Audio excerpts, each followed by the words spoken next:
യുകെയിൽ കുടിയേറ്റ വിരുദ്ധ കലാപം. അജണ്ടകളോടെ വലിഞ്ഞു കയറി വന്ന അഭയാർത്ഥികൾ യഥാർത്ഥ കുടിയേറ്റക്കാരെയും അപകടത്തിലാക്കുമോ? യൂറോപ്യൻ ക്രൈസ്തവ രാഷ്ട്രങ്ങളിലെ ജനങ്ങൾ എല്ലാ കാലത്തും സഹജീവികളോട് അനുകമ്പയും കരുണയും കാട്ടിയിട്ടുള്ളവരാണ്. അതിനവരെ നിരന്തരമായി പ്രേരിപ്പിച്ച ഘടകം അവരുടെ വിശ്വാസ പ്രമാണങ്ങളുടെ ആധാരശിലയായ വിശുദ്ധ വേദപുസ്തകമായിരുന്നു.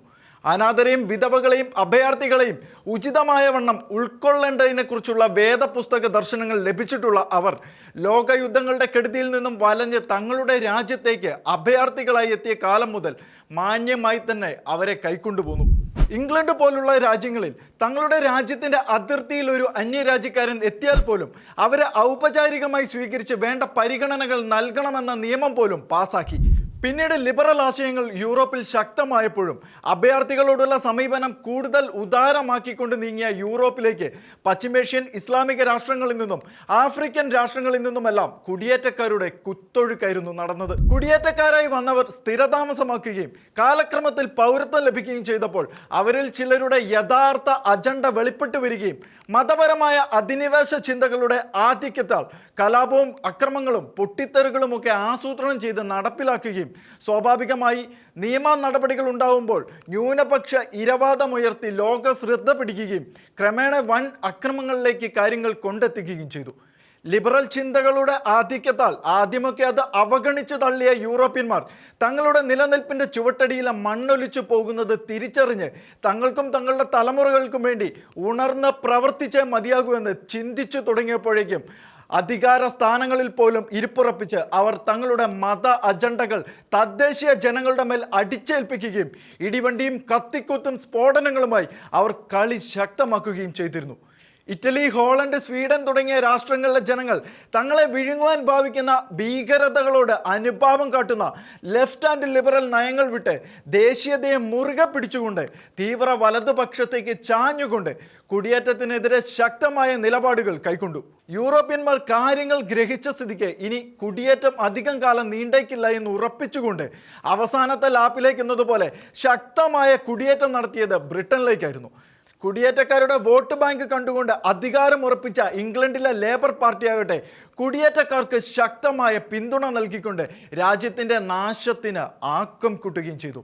എന്നാൽ ലേബർ പാർട്ടി നേതാവായ കീർ സ്റ്റാർമർ അധികാരത്തിലെത്തിയതിനു ശേഷം കഴിഞ്ഞ ഓഗസ്റ്റിൽ മാഞ്ചസ്റ്റർ എയർപോർട്ടിൽ കുടിയേറ്റക്കാരായ ചെറുപ്പക്കാർ പോലീസിനെ മർദ്ദിക്കുകയും അതിന് തൊട്ടടുത്ത ദിവസം ലിവർപൂളിന് സമീപത്ത് 3 കൊച്ചു പെൺകുട്ടികൾ കുത്തേറ്റു മരിക്കുകയും ചെയ്തതോടെ അസ്തിത്വ ബോധത്തിന് മാരകമായ പരിക്കേറ്റ ബ്രിട്ടീഷുകാർ അഴിച്ചുവിട്ട കുടിയേറ്റ വിരുദ്ധ കലാപം ഇപ്പോഴും ശക്തമായി തന്നെ തുടർന്നുകൊണ്ടിരിക്കുകയാണ്.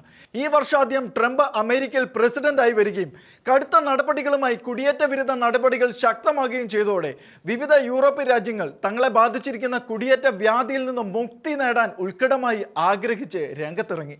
അടുത്തിടെ ഗോൾഫ് പ്ലേയുമായി ബന്ധപ്പെട്ട് ബ്രിട്ടനിലെത്തിയ ട്രംപ് ബ്രിട്ടീഷുകാരുടെ അസ്തിത്വ ബോധത്തിന് കൂടുതൽ ആവേശം പകർന്നു കൊടുത്തതോടെ ബ്രിട്ടീഷുകാർ കുടിയേറ്റക്കാർക്കെതിരെ അതിശക്തമായ നടപടികളുമായി രംഗത്തിറങ്ങുകയും ചെയ്തു.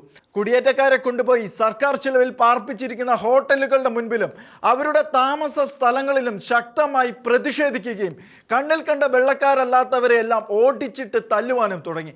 കുടിയേറ്റ നിയമത്തിൽ മാറ്റം വരുത്തണമെന്ന് അവർ ശക്തമായി ആവശ്യപ്പെടുകയും ചെയ്തു. അതോടെ സമ്മർദ്ദത്തിലായ സർക്കാർ കുടിയേറ്റ നിയമം പരിഷ്കരിച്ചെങ്കിലും തൃപ്തിയാകാത്ത ബ്രിട്ടീഷുകാർ കലാപം ശക്തമാക്കിയിരിക്കുകയാണിപ്പോൾ. മതപരമായ അജണ്ടകളോടെ അഭയാർത്ഥികളായി വലിഞ്ഞു കയറി വന്നവർ അവിടെയുള്ള ഇന്ത്യക്കാർക്ക് പോലും ഇങ്ങനെയുള്ള ഉപദ്രവങ്ങൾ വരുത്തി വയ്ക്കുകയാണ്. അക്രമകാരികളായ അഭയാർത്ഥികളെ ചവിട്ടി പുറത്താക്കുമ്പോൾ കൂടെ ചില ചവിട്ടുകൾ നിഷ്കളങ്കരായ കുടിയേറ്റക്കാർക്കും അനുഭവിക്കേണ്ട സാഹചര്യങ്ങളും ഉടലെടുത്തേക്കാവുന്ന അവസ്ഥയിലേക്കാണ് കാര്യങ്ങൾ ചെന്നെത്തുന്നത്. ലണ്ടനിലെ ഒരു ഹോട്ടലിൽ തടവിലാക്കപ്പെട്ട അഭയാർത്ഥികളെ ഒഴിപ്പിക്കണമെന്ന ആവശ്യവുമായി ഹൈക്കോടതി വിധിക്കെതിരെ സർക്കാർ അപ്പീൽ നൽകാൻ ശ്രമിച്ചതിനെ തുടർന്നാണ് പ്രതിഷേധങ്ങൾ ഉയരുകയും അതിനെ തുടർന്ന് ബ്രിട്ടനുടനീളമുള്ള കുടിയേറ്റ ഹോട്ടലുകൾക്ക് പുറത്ത് തദ്ദേശീയരും എതിരാളികളും തമ്മിൽ ഏറ്റുമുട്ടുകയും ചെയ്തത്. പ്രതിസന്ധി പരിഹരിക്കാൻ സഹായിക്കുന്നതിനായി കൂടുതൽ നാടുകടത്തലുകളിലേക്ക് നയിച്ചേക്കാവുന്ന അഭയം തേടൽ വേഗത്തിലാക്കണമെന്നും കെട്ടിക്കിടക്കുന്ന കേസുകൾ തീർപ്പാക്കുമെന്നും സർക്കാർ പ്രഖ്യാപിച്ചിരിക്കുകയാണിപ്പോൾ. അഭയാർത്ഥികളുടെ പരിവേഷം നൽകി ആദരിച്ച് ആനയിച്ച് മുന്തിയ ഹോട്ടലുകളിൽ പാർപ്പിച്ചിരിക്കുന്നവരിൽ അധികവും ക്രിമിനൽ പശ്ചാത്തലമുള്ളവരും ലൈംഗിക അതിക്രമികളുമായതിനാൽ അത്തരക്കാർ പിടിക്കപ്പെടുകയും ചെയ്തിട്ടുള്ളതിനാൽ ഒരു വിട്ടുവീഴ്ചയ്ക്കും ദാക്ഷിണ്യത്തിനും തയ്യാറാകാതെ ബ്രിട്ടീഷ് പൗരന്മാർ കുടിയേറ്റ വിരുദ്ധ പ്രക്ഷോഭവുമായി മുന്നോട്ട് പോകുമ്പോൾ ദേശീയ താൽപര്യം സംരക്ഷിക്കാൻ സർക്കാരിന് രംഗത്തിറങ്ങേണ്ടതായി വരിക തന്നെ ചെയ്യും.